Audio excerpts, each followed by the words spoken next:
then it's going to be recorded in three, two. Welcome to another episode of Million Dollar Stories, where we get to interview authors from all over the world. I love talking to entrepreneurs. They teach me something every single time. And we have an individual out there who owns a company called ClickX. It's Solomon Timothy, a marketing obsessed entrepreneur with a proven track record of building successful organizations. He's dedicated to helping small business owners just like you scale and achieve growth. Are you tired of feeling stagnant in your business growth? He has many years of experience in growing when it comes to growth marketing and can help you overcome the pain of not seeing any results.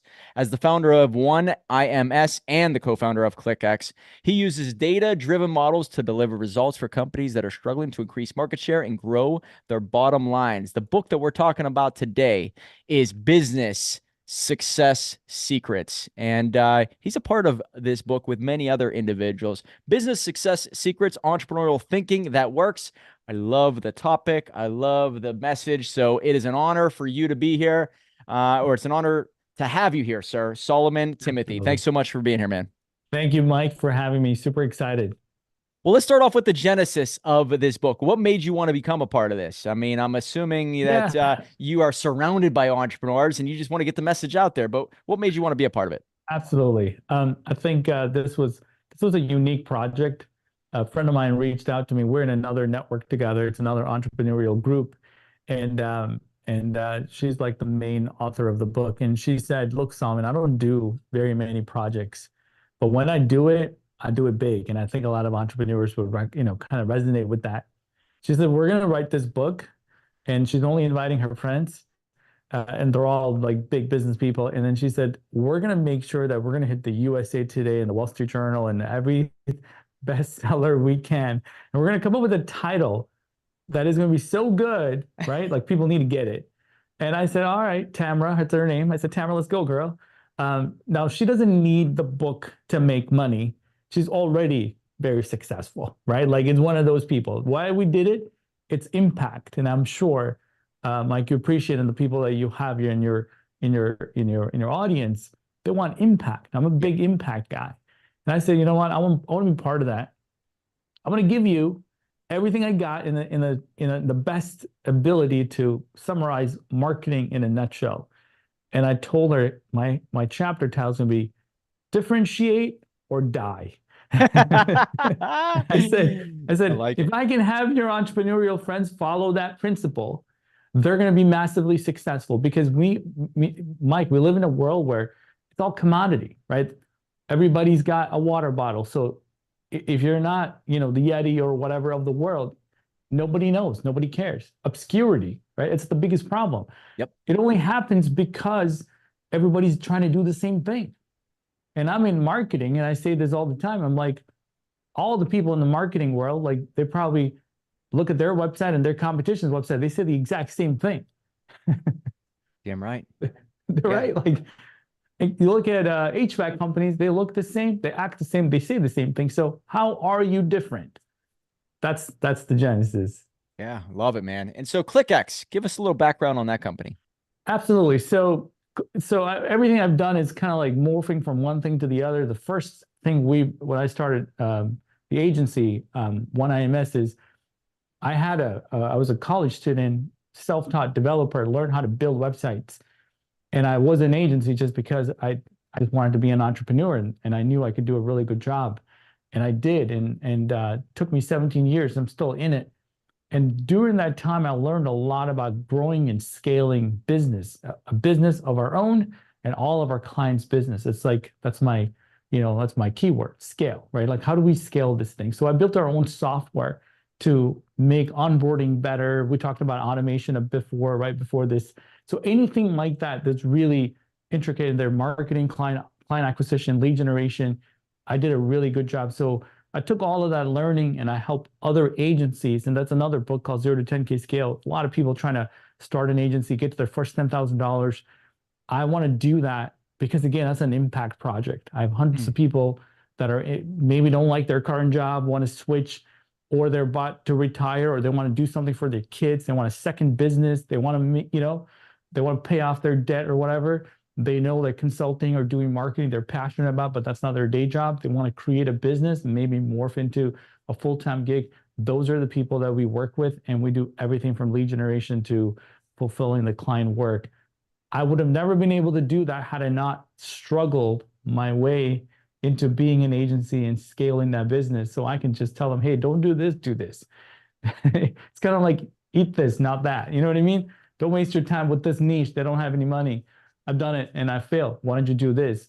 Don't offer SEO services to an industry that doesn't have, or PPC to a service that has so many compliance issue, but do this. So we just have a community of people that are looking for advice on how they can start or scale what they already started. Nice. Well, when I first saw you, the camera opens up and you have one of the nicest backgrounds, good microphone, all that. That is one example of being different, right? I want to look at these individuals who are my guests and say, you know what, that person would be perfect for an event that I'm putting on. Or, man, I had this amazing guest. Let me share this person with another person who has a podcast, right?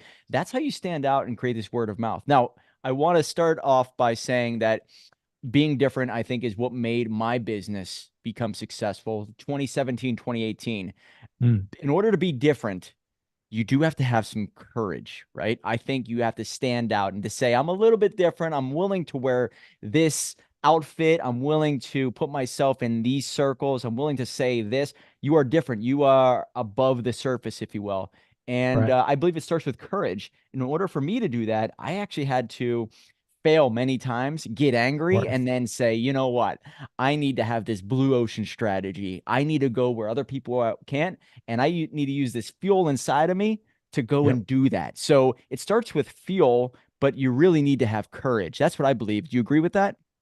100%. And I think it's for anyone, even to be a guest. There are probably people like, oh, I'm too scared, or I don't want to try it. Or, being a podcast host, it's even more work because you realize that it's a lot more work than you think, right? So, and there's a lot of folks that are on the sidelines about entrepreneurship or sidelines about doubling down, investing into that lease that's 10 grand a month, or hiring an employee that is going to be super hard. You know what I mean? Like this is going to be, and you just got to do it. I mean, come on. I've spent more money on leases than I could have bought in buildings, but the reason I did that is because I needed to be in downtown, and that's what I could do, or I can be close to my team. You just figure out how to make it. That's what I'm saying. It's like if you don't try, you would never be able to do it. So I think the guys that we admire on YouTube, say Gary Vee or any of those, they spend tons and tons of money on their business. They're not scared to invest, right?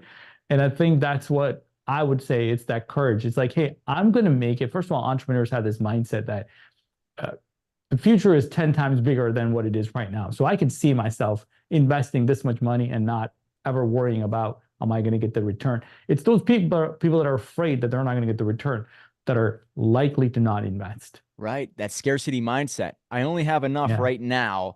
And if I give it up, it's not going to come back. But great 100%. entrepreneurs are very resourceful. And they say, you know what? I can always go out and hunt. I can always find more Yep. food. So why don't I give up what I possibly can right now and invest it? So therefore, I'm stronger tomorrow than I am today. Yep. And like Yep. you said, it does take courage, but that you separate yourself from the pack right then and there, because most people don't have that muscle or that ability to jump in the first place. So by saying you're Right. an entrepreneur and being a full-time entrepreneur, you already have something inside of you that the average common man does not have. And I think that's something to Right. lean in on. Yeah, I think it's security in yourself as opposed to security in something else, right? It could be you could work for the government. I have folks in my program that work in government. I'm like, it's the best job, dude. You're gonna have pension. He's like, yes, Solomon, you don't realize this. During COVID, they were gonna lay me off, I was like, dude, for real? Like, yeah. And so you have to realize that entrepreneurship is, look, I'm gonna go crush it because I believe in myself more than anything else. How about lead generation advice? There are many people who listen to this and watch it who are trying to generate leads. We help people generate leads with their books. One of my Yep. recommendations is you run some ads. But if you have your specific target audience in mind, it's going to give you such an advantage. And therefore, you 100%. don't have a lot of trial and error and getting the wrong people into your database, into your workflow. So Yep. I think it starts with the target audience. And then it also starts, I guess it starts with target audience, but also the end goal, the customer's journey, or I like to define it as the hero's journey within your organization. So Right. I think it has to be very clear on where you're taking these people, but also who you're trying to reach. What do you believe and what do you recommend? Yeah, so being in this business for the last 17 years, we have some thesis, and you can imagine we're doing this day in and day out, small businesses, mid-sized companies, enterprise clients, different industries, and a very amazing team that can crush it every single time. So we built what's called the growth formula. Like so, this is basically what every single person here that's listening to this, this is the episode if they want to grow their business. I promise. I'm going to make it so simple for them to understand. And I do this 2 to 3 times a day now. As you can tell, like this is what I love. This is my calling. And so there's two things. I'm going to break this down for you. It's basically a formula that's A, the letter A plus R equals growth. A stands for acquisition, R stands for retention, and you put the two together, you'll have unstoppable growth, right? Why? Because we do this every single day. We don't just teach it, we execute this campaign. Now, do you want to learn what these two things, what it means and what you need to do? Yeah, Want to of break it course. down? Was that a I was that know. was that a question that you want me to answer? Of course, yes. Okay. Well, that is a sales technique, right? Uh, we can get to that in another second. So acquisition is what everybody wants. And everybody calls me or our company or fills out the forms. We're looking to grow. We're looking to acquire. We're looking to da. What we do, what we understand is there's only two possible ways you can generate leads, get customers, make more money, transact.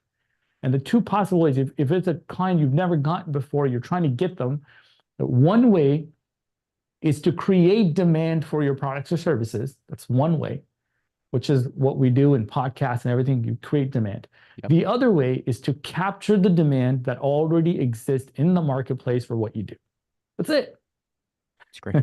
Yeah. Right? Sounds pretty simple, right? Capturing demand. You just put the ads, people click, they're interested. But if I'm creating content, if I'm doing this, and so I have to realize every single day, depending on the clients that are coming in, I mean, obviously you want a combination of both. But if somebody comes to me in a dire need saying, I need to make 100 grand this month, whatever it is, that's my goal. We're so short, or we lost my marketing percent, so we can't do the campaigns anymore. I mean, everything that happens in the world, our team is aware, right? Anything. So downsizing or doubling down, they bought a company, they want to double down. They're like, can you help? And the answer is yes. And they say, we're looking for specific goals. This is what we're trying to do. How can you guys help? Our team just puts it into the formula and said, what can we do to capture demand already in the marketplace? Bingo, Google Ads. What can we do to create demand? They might need to do some content creation. They might need to do a webinar, a training, a masterclass, whatever it is to create demand for the products and services. Those are the people that are not necessarily in the market right now. Capturing demand, just literally go get the people that are saying, yes, I'm interested, because they're going to your competition right now. You're just not there. Right. Wow. When it comes to scaling, let's talk a little bit about that now. I was able to become, I guess you could say, more scalable simply because I was around people who were selling their businesses. And they would always say, all right, where's the standard operating procedures? All right, what's your KPIs? And I really had it all up here, but I didn't have it down on a piece of paper.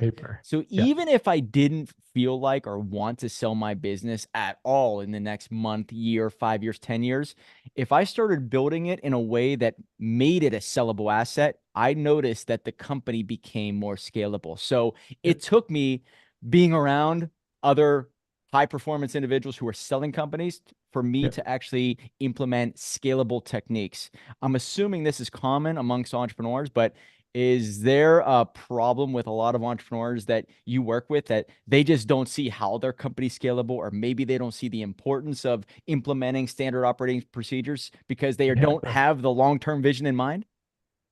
Absolutely. I think as entrepreneurs, we're firefighters, right? So we wake up, we're trying to, and I have usually props in my room, fighting one fire here, and then the next one breaks. You're doing two at the same time. We're so proud of ourselves. We go home and say, honey, I did all of this. Look at me. I'm so good.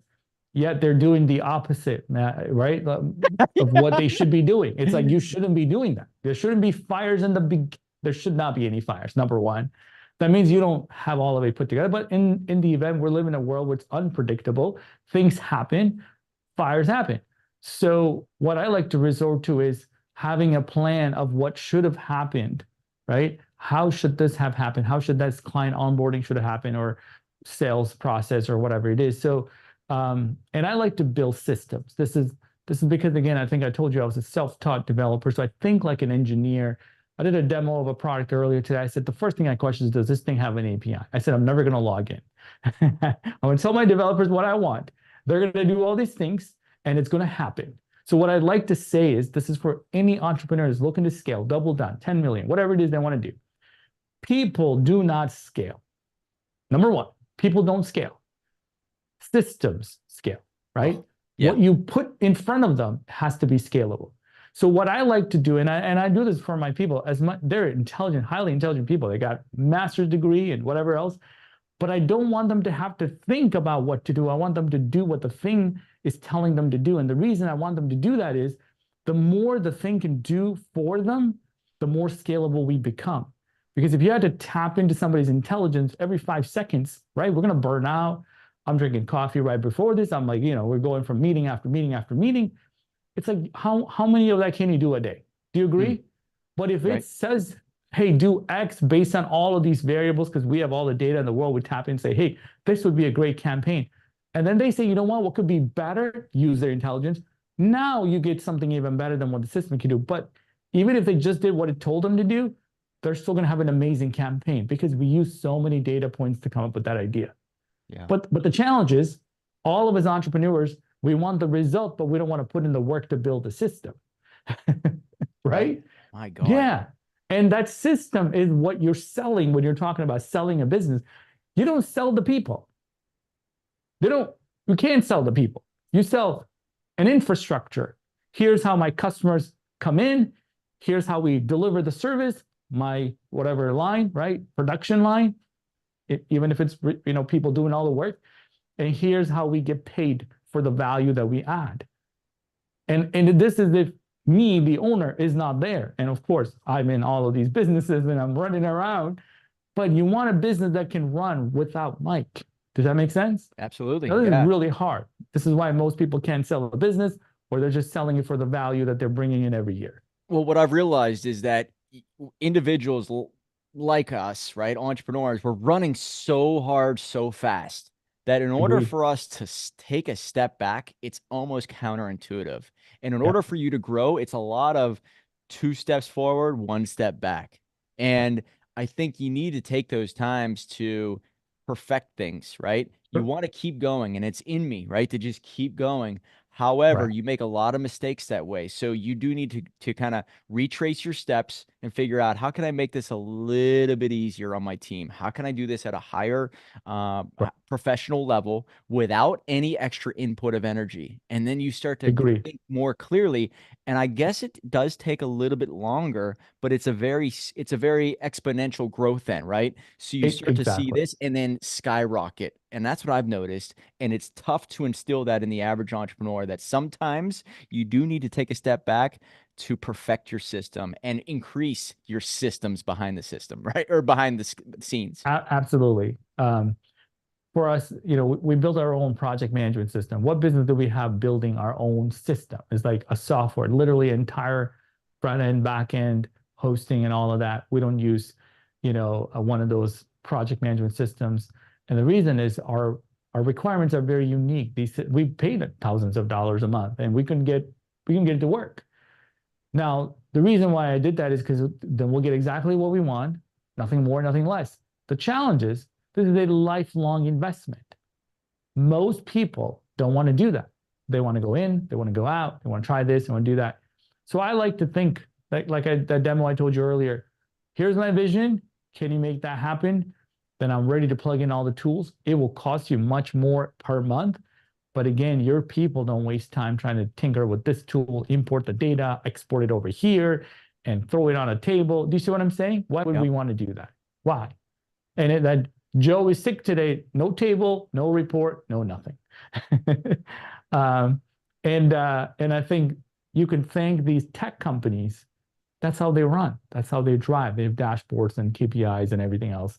And just being in my space for a very long time, we implement the growth formula. And in order for my CEOs, we give them a dashboard. Here's how many leads we got. Here's how many opportunities you're dealing with. Here's how much potential business there is. Here's all the sources of leads, every single channel, Facebook, Google, YouTube, organic, whatever it is. And it will tell them how many leads are coming from these sources. So the CEOs can make a very easy decision. Say, you know what, let's double down on SEO. Let's cut back on paid. They could, one screen, we do that, right? And I think that's a scalable marketing system. I can guarantee you, and this is not a bad thing, most entrepreneurs are running blind when it comes to where their leads are coming from. That's right. Right. They don't know.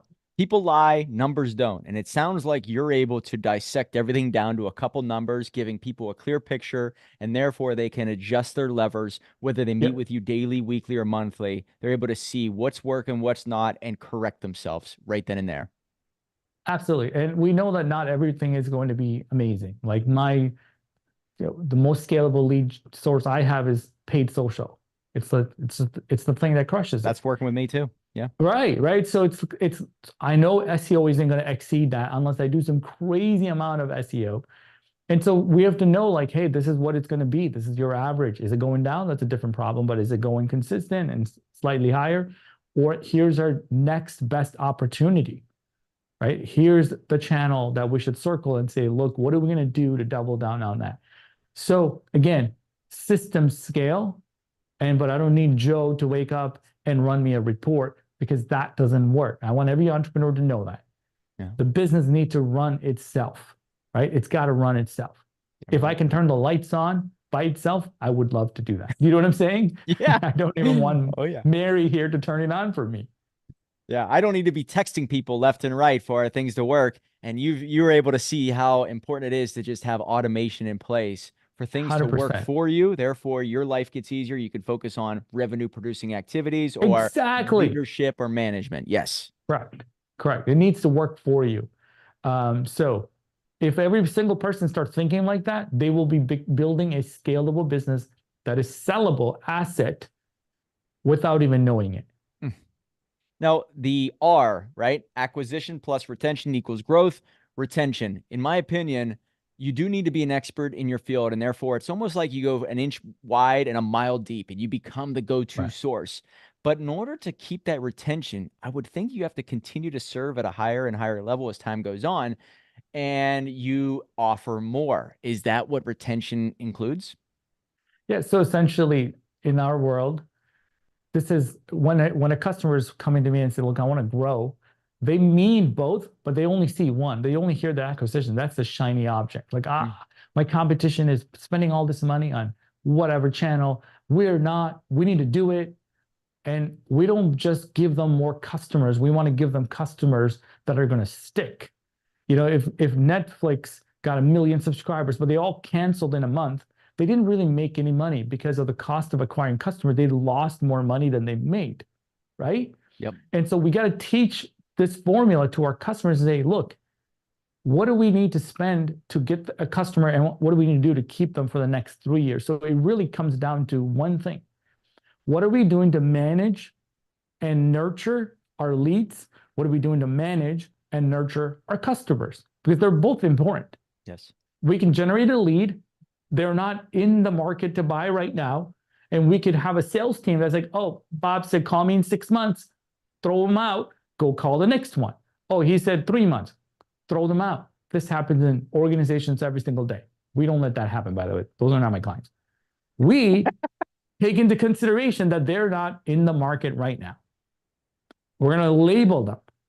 And we're going to save that information. And we're going to say, this would be the best product based on the industry. This is the decision maker. Here's the champion. Here's the person we need to nurture. What are we going to do to get them back in the pipeline the next month, 3 months, 2 months, 4 months?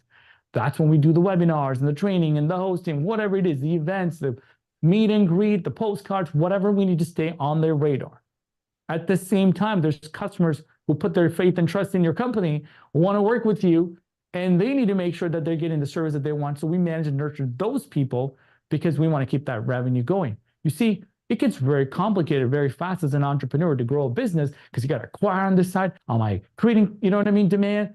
Am I nurturing these people? It's overwhelming. And you wonder, like, you put in a person in your marketing department, you think they're going to do both? No way. They can't even keep tabs of 10 leads. And you have hundreds of leads, thousands, right? Coming in more every day if you're doing paid social. It's not possible. It's got to be what? System. Mm-hmm. System keeps running and it does what it's supposed to. And it books appointment with the right salesperson based on the territory. And that salesperson puts it in the system. Here's the deal with this client. Here's what they need based on my assessment. And here's their budget and the buying criteria. It just got to work. And so we are very much driven by their performance. In fact, I wish I got paid a percentage of their growth because I'd be way more richer, Mike, right? I would 100%. I would need to run ads. I'll be good. But again, we get joy in building systems for people. But when they see that, they're so happy because guess what? This is what they couldn't do it on their own. Now they might have a great production line and they might have a great, logistic system to deliver their goods and services. I don't build that. I build this system, the customer acquisition and lead generation system. And we give it to them on a silver platter.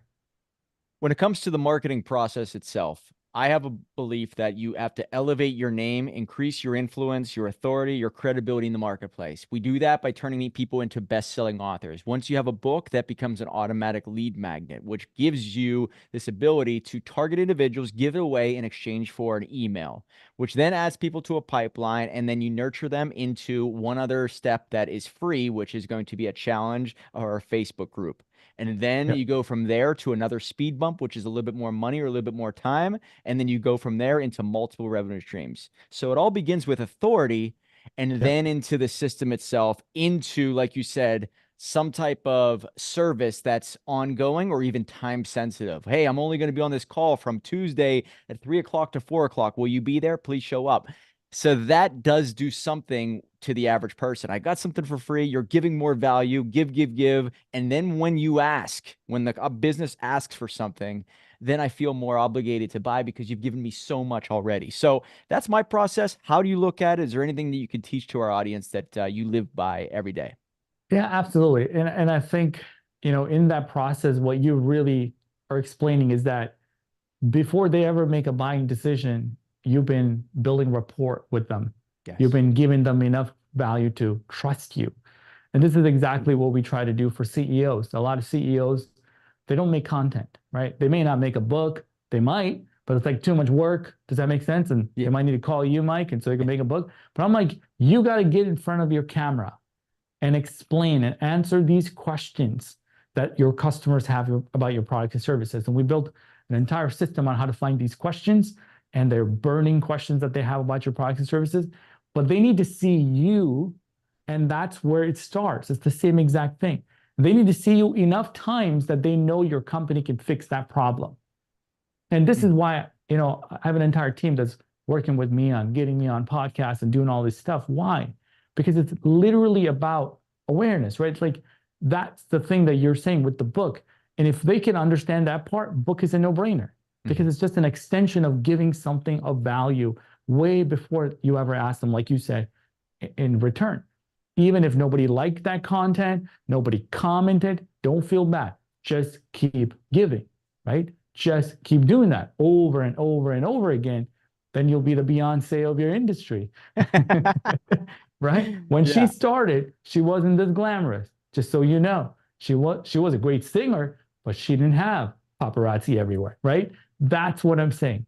It took her a long time. It's going to take you a long time too. But when I talk to these CEOs, these are very successful companies. They might flip the company, but they're not known. Nobody knows the guy or the girl, whatever it is. They don't know. It's obscurity, going back to obscurity. So if you want that market dominance, that's what I say. You got to do a lot of work upfront answering those questions because they're Googling these questions. If you want to pop up, if you want one shot at popping up, you got to be the one that creates the content. And I'm happy to share more on where to, find this information and so on. Yeah. Well, I was at a 10X GrowthCon 2, Grant Cardone's GrowthCon in 2018. Were you ever in attendance to any one of those at all? I go to his business workshops and so on. I haven't gone. I know he's got another one coming up. Well, Timing never worked for me, but yes, I know. I agree. I hear great things. yeah, so I was at the one in 2018 in Vegas, and I was sitting up in the stands, and I remember him saying, "Guys, just so you know, it took me over 20 years to become a success, and it's probably going to take you at least 20 years." And I remember hearing that, and I'm like, that's not what everybody's saying out there. Everybody's saying you Yep, do this and you'll be successful in 5 years. And if you absolutely. look back, that's whenever I started to really analyze his life. And I mean, he was putting out books nobody was reading for a very long Yep, time, right? So it's mind-boggling how consistent some of these entrepreneurs are. And that's the magic phrase or magic word, consistency. And I believe that a lot of people try something, it doesn't work for a month, and they stop, right. right? But consistency crushes perfection. And I believe what you see out there is the most consistent marketers usually outlast their competitors. They Yep, withstand the storms, which means if you're around this time next year or 5 years from now, you yep. automatically gain the trust of those who know who you are because you have been around, you've been tested, and you're still here. So, what would you say about that? That even if it's not a perfect video or a podcast or a That's book, right. you put it out because the more consistent you are, the more momentum you have everywhere. What would you say? Yeah, 100%. And I think there's very few guys like me out there that started in their college dorms and they're still doing it. And I'm grateful for the ride that I've gotten, and I'm, you know, pushing the envelope every single day. But this leads me to another book that I collaborate with another bunch of authors. That was called Leaders Who Last. You can look that up on Leaders eat last. Have you read that one with Simon Sinek? This one's Leaders Simon. Who Yeah, Last. I this love is it. Leaders Who Last. And I felt, compelled to be part of that project because most people, and we know this, entrepreneurs, they quit their business or they don't know how to acquire customers. You hear crazy statistic, 50% of companies fail. Well, one, they couldn't figure out how to get a customer, or two, it was way more harder than they thought it was, right? Like they thought it was going to be a cakewalk. If you know the struggle of being an entrepreneur, I give props to every single person that's trying. I don't care how much money you make. You can make 50,000, six figures, 100 million. It is equally difficult, right? That's why I say about the unpredictability and the nature of this business. So, and that was something I felt like a lot of entrepreneurs need the courage to keep going because, like I said, in our industry, especially as we're doing marketing automation and all of that, our biggest friend is AI, and it's our biggest frenemy as well. Well Right? said. Yeah. Yeah, it's like we love it. We do AI consulting to these companies because they don't have any idea. But at the same time, AI is going to be like, oh, that's all you have to do. They'll just tell them what to do. And so we have to be mindful of that, and we need to innovate and change, but we're not going to be scared of it. That's what I'm trying to say. And so it's the same kind of mindset. Like it is going to be way more harder, but it's well worth it, especially 5 years, 6 years. If you've been in business for 5 and 6 years, you need an award. Yeah, the world is changing. So if the world is changing, you better change. Otherwise, you're going to be Exactly. a dinosaur. And in the very beginning, you're going to try so many things out, and it's very much like the quote from Moneyball. First Yeah, one through the door always gets bloody, but they're the ones that make the impact, basically. Where 100%. and I think that's 100%. crucial. It is. And if you're trying to change, like, the title of the book was literally talking about change, right? And if you don't do that, you're going to be a commodity. That's what we don't want. Because at that moment, Mike, you're competing on price. That's Yes. that's the problem. Then your Amazon.com iPhone cases, 14.99, 13.99, 10.99, 7.99. It literally is. I've seen 0.01 and then $10 shipping. I'm like, oh boy, this is a race to the bottom. So if you don't differentiate yourself, you're not willing to change, you're not going to do all this hard work. You know, Mike can give you all of the motivation every day, 4 times a day, but you got to put in the work. Man, you bring up a good point. It's if you do a piss poor job on differentiating yourself, you're going to be competing on price, and nobody wants to do that because then you're at the flea 100%. market, right? Yeah. Outside of your own book, is there one that you recommend to our audience or our viewers that maybe changed your life? I always talk about Rich Dad Poor Dad because it put me on this path that I'm on today. So it stands out as a staple. Anything like that for you? Yeah, there is a lot of books that I would recommend. I felt compelled to share one book. This is from Dan Sullivan. This is called Who, Not Not how. How, Oh, right? love it. So a lot of people here are trying to scale. We talked about scaling a lot. And the challenge is that they're trying to figure out all by themselves, working more hours, trying to put in, and I do the same thing, but I'm always trying to find my who. And I have a lot of who's in my life I'm extremely blessed with. I couldn't be here if I didn't have that. I would be putting out fires like everybody else. But the who part is so, so, so important. And don't worry about what you want to get done, figuring out who is going to do that for me. And one of the things that we engage a lot in is outbound marketing. That's cold emailing and cold prospecting. A lot of companies don't do that and they don't know how to do that. They get blacklisted and they stop. We found out how to do this at scale. We use AI, obviously. And it was because I have the right who in my team. We couldn't do it. We burned every option and it got the right who. We said, I don't even want to tell you how many emails a day. We book appointments for our customers on autopilot. I called one on the way here saying, hey, what do you think about my system, huh? You like it? And I cannot do that. I mean, I take a lot of credit for it, but I didn't do it. It's the right who. And let me tell you, that guy has been coding for like 20 years, like you said. He finally figured out a system and we put it in with all of our failed research. As you can remember, you said a lot of failure. We put in his system. This is magic. And that's what I mean scaling. I couldn't scale, meaning I couldn't get this thing to work to a degree where I was confident in the result or predictability. Now we're extremely predictable. In a world, if they want to shut that down because they don't want email prospecting to be a thing. We're seeing the opposite, right? We're getting quality booked appointments and responses and all of that every day. It's amazing. Mm. And it's because of the who. So I would highly encourage everybody, don't do it alone. Right. Find your who. Man, I love that book. I love the message. It reminds me of the PayPal Mafia. Have you ever heard of this at all? Worse. Oh, I haven't read it, but yes, I am aware of the mafia. Yeah, the PayPal Mafia. If you guys look at it, you would think that Elon Musk was the absolute genius who did everything when it comes to creating PayPal. Well, look at the 12 or 13 people that were in his circle. You have the Reid Hoffman who went on to create LinkedIn. You have Yep. individuals who are responsible, Peter Thiel, who is responsible for technically making Facebook what it is outside of Right. Mark Zuckerberg's coding and all that. Then you have individuals who built Twilio, and then you have I think Reddit, people from Reddit are on there. So like so many companies were Yep. stemmed from that group of 12 or 13 people.